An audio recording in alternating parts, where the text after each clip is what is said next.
Hello friends, आपका स्वागत है मेरे यूट्यूब चैनल लीगल शॉर्ट्स इन हिंदी में। आज का हमारा टॉपिक है बेल यानी ज़मानत। ज़मानत लेने के लिए आपके कानून में क्या अधिकार दिए हुए हैं और आप किस तरह से ज़मानत के लिए अप्लाई कर सकते हैं और कहाँ कहाँ आपको अप्लाई करना चाहिए और किन किन बिना पर आपको अरेस्ट किया जा सकता है और उन पर किस तरह से बेल मिल सकती है। तो आइए शुरू करते हैं आज का हमारा ये वीडियो। और वीडियो शुरू करने से पहले मैं आपसे रिक्वेस्ट करना चाहूँगी कि अगर अभी तक आपने हमारा चैनल सब्सक्राइब नहीं किया है तो प्लीज़ सब्सक्राइब कर लें और साथ में दिए गए बेल आइकन को भी प्रेस कर लें ताकि मेरे द्वारा अपलोड की गई सारी वीडियो का नोटिफिकेशन आपको मिलता रहे। तो आइए स्टार्ट करते हैं आज का हमारा ये वीडियो। सबसे पहले जान लेते हैं कि बेल क्या होती है। बेल एक तरह की सिक्योरिटी होती है। जब भी आपको जेल से रिहा किया जाता है जमानत के ऊपर, तब कोर्ट आपसे नेक्स्ट डेट पर अपेयर होने के लिए जमानत मांगती है। जमानत पर रिहा होने का मतलब है कि आपकी फ्रीडम पर कुछ हद तक रोक लगा दी गई है।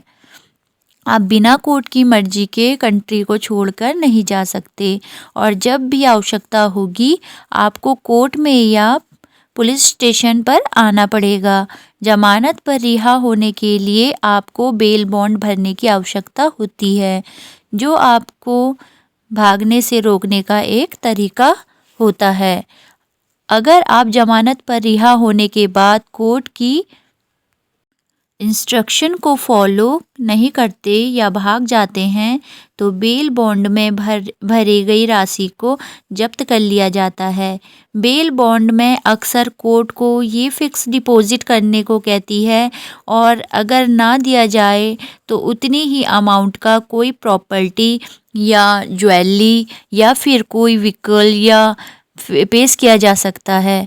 उसके बाद कोर्ट जमानती और उसके द्वारा जमानत के लिए कोर्ट में दी गई संपत्ति की जांच भी करती है कि जमानत द्वारा दी गई इन्फॉर्मेशन और संपत्ति आदि सब बिल्कुल सही है, उनका वाकई में कोई वजूद है या नहीं।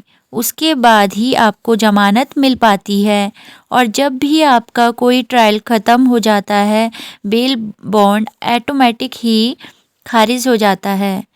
जो भी पर्सन आपकी ज़मानत देता है वो आपकी जान पहचान का होना चाहिए। वो आपके परिवार का सदस्य हो सकता है, रिश्तेदार या कोई दोस्त हो सकता है, जो आप ही के शहर का होना चाहिए। हमेशा रिहाई के लिए जमानती की आवश्यकता नहीं पड़ती। एक जमानती हमेशा जमानती रहने के लिए मना कर सकता है और ऐसी कंडीशन में आपको किसी और को जमानती बनाना होगा, वरना आप दोबारा हिरासत में जा सकते हैं। अब जानते हैं कि बेल के लिए एप्लीकेशन लगाने के लिए लीगल प्रोविज़न क्या है, जिसके अंदर आप कोर्ट में बेल एप्लीकेशन को अप्लाई कर सकते हैं। हमारे कानून में क्रिमिनल प्रोसीजर कोर्ट के अंदर 4 सेक्शन दिए हुए हैं, जिसके अंतर्गत आप बेल के लिए अप्लाई कर सकते हैं, जो कि हैं सेक्शन 436, सेक्शन 437, सेक्शन 438, सेक्शन 439। इन चारों सेक्शन के तहत आप बेल के लिए एप्लीकेशन लगा सकते हैं। सबसे पहले बात करते हैं सेक्शन 436 की। सेक्शन 436 क्रिमिनल प्रोसीजर कोड में एक बेलेबल ऑफेंस के लिए होती है। इनको जमानती अपराध कहा जाता है। बेलेबल ऑफेंस छोटे अपराध होते हैं जिनमें आपको जमानत मिल सकती है, जिनकी सज़ा का प्रावधान 3 साल या उससे कम का होता है। उसमें अपराधों में कोई आपको आसानी से जमानत दे सकती है। इसके अंतर्गत आपको सेक्शन 436 के अंतर्गत बेल एप्लीकेशन को लगाना होगा। नेक्स्ट हम बात करते हैं सेक्शन 437 के बारे में, जो कि एक नॉन बेलेबल ऑफेंस के लिए लगाई जाती है। अगर आपका अपराध बहुत गहन है तो वह नॉन बेलेबल ऑफेंस की कैटेगरी में आता है, तो आपको 437 के अंडर बेल एप्लीकेशन को लगाना होगा। इस तरह के केस कोर्ट केस के हर एक फैक्ट पर विचार करती है और जब तक कोर्ट को ऐसा ना लगे कि आपको जमानत मिलनी चाहिए, वो चाहे तो आपकी जमानत देने से मना भी कर सकते हैं। उसी तरह से सेक्शन 439 भी एक नॉन बेलेबल ऑफेंस के लिए ही बनाई जाती है। बस इसमें फ़र्क इतना ही है कि जब भी सेक्शन 437 के अंतर्गत जब आपकी बेल एप्लीकेशन को निचली अदालत में रिजेक्ट कर दिया जाता है तो बेल देने से मना कर दिया जाता है, तो आप अंडर सेक्शन 439 के अंदर सेशन कोर्ट या फिर हाई कोर्ट से बेल एप्लीकेशन को लगा सकते हैं। हायर कोर्ट में अंडर सेक्शन 439 में जमानत के लिए एप्लीकेशन लगाई जाती है।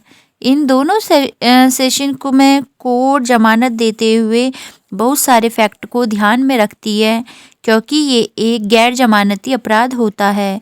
इसके लिए केस की अधिक से अधिक छानबीन करते हुए कोर्ट बहुत सारी बातों का ध्यान रखती है कि आपको जमानत मिलनी चाहिए या नहीं। इन फैक्ट में सबसे पहले तो बात ये आती है कि कोर्ट ये देखेगी कि कहीं आपका कोई क्रिमिनल रिकॉर्ड तो नहीं है, क्या आपकी ये कोई आदत तो नहीं है कि आप बार बार क्राइम करते ही रहते हैं। अगर ऐसा है तो आपको बेल मिलना मुश्किल है। और सेकंड नंबर पर आता है कि क्या आप पर लगाए गए आरोप सही हैं। कोर्ट में ये देखती है कि पहले नज़र में देखकर ये लगता है कि क्या आप ये क्राइम कर सकते हैं और आपके खिलाफ ज़्यादा से ज़्यादा सबूत तो नहीं है। अगर ऐसा है तब भी आपको बेल मिलना मुश्किल है। तीसरे नंबर पर बात करते हैं कि यदि कोर्ट को ऐसा महसूस होता है कि आप पर लगाए गए अपराध इतने संगीन हैं कि यदि आपको जमानत पर रिहा किया गया तो आप सबूतों के साथ छेड़छाड़ कर सकते हैं या फिर पीड़ित या फिर उसकी फैमिली को डरा धमका सकते हैं या उनको कोई नुकसान पहुंचा सकते हैं, तो कोर्ट ऐसी कंडीशन में आपको जमानत नहीं देगी। चौथे नंबर पर बात करते हैं कि कोर्ट को ऐसा लगता है कि अगर आपको जमानत पर छोड़ा गया तो आप नेक्स्ट डेट पर कोर्ट में अपीयर नहीं होंगे, तो ऐसी कंडीशन में भी आपको बेल देने से मना कर सकते हैं। अब बात करते हैं पाँचवें नंबर पर कि आपको जेल पर रिहा करने के लिए कोर्ट आपको हिस्ट्री को देखेगी, फैमिली बैकग्राउंड देखेगी कि आपका कभी कोई क्रिमिनल रिकॉर्ड तो नहीं रहा या फिर किसी तरह का क्रिमिनल एक्टिविटी में आप संलग्न नहीं रहे। अगर कोर्ट को ऐसा लगता है कि आपका कभी ऐसा क्रिमिनल रिकॉर्ड तो रहा है तो बेल मिलना बहुत ही मुश्किल हो जाएगा। अब बात करते हैं सेक्शन 438 की, जो कि एंटीसिपेटरी बेल के लिए लगाई जाती है। सेक्शन 438 के अंदर एंटीसिपेटरी बेल आती है जिसका मतलब होता है अग्रिम जमानत यानी जल्दी जमानत। यदि आपको ऐसा लगता है कि आपको किसी क्रिमिनल एक्टिविटी में फंसाया जा सकता है या फिर किसी भी तरह का आरोप लगाया जा सकता है या किसी भी वक्त पुलिस आपको अरेस्ट कर सकती है, तो ऐसी कंडीशन के अंदर सेक्शन 438 में एंटीसिपेटरी बेल या अग्रिम जमानत के लिए अप्लाई कर सकते हैं और आप कोर्ट में ये रिक्वेस्ट कर सकते हैं कि आपको पहले ही एंटीसिपेटरी बेल दे दी जाए, तब पुलिस आपको अरेस्ट नहीं कर पाएगी। एंटीसिपेटरी बेल का यही मतलब है कि आप बिना अरेस्ट हुए ही पहले ही बेल पा सकते हैं। और कभी ऐसा हो कि आपको ऐसा कोई केस में अरेस्ट कर लिया जाता है और किसी वजह से आपको कोर्ट से जमानत नहीं मिल पाती, आपका केस भी अंडर ट्रायल है और उस केस में जितनी सज़ा का प्रावधान किया है आप उसका आधा समय या उससे अधिक का समय बिता चुके हैं, तो ऐसी कंडीशन में जमानत के लिए सेक्शन 436A के अंदर आप बेल के लिए कोर्ट में एप्लीकेशन लगा सकते हैं। तो फ्रेंड्स ये था आज का हमारा ये वीडियो बेल कैसे ली जाती है के टॉपिक पर। उम्मीद करती हूँ आपको मेरा ये टॉपिक पसंद आया होगा। अगर आप पहली बार मेरे चैनल में वीडियो देख रहे हैं तो अभी तक आपने हमारा चैनल सब्सक्राइब नहीं किया है तो प्लीज़ सब्सक्राइब करें, अपने फ्रेंड्स के साथ शेयर करें। धन्यवाद।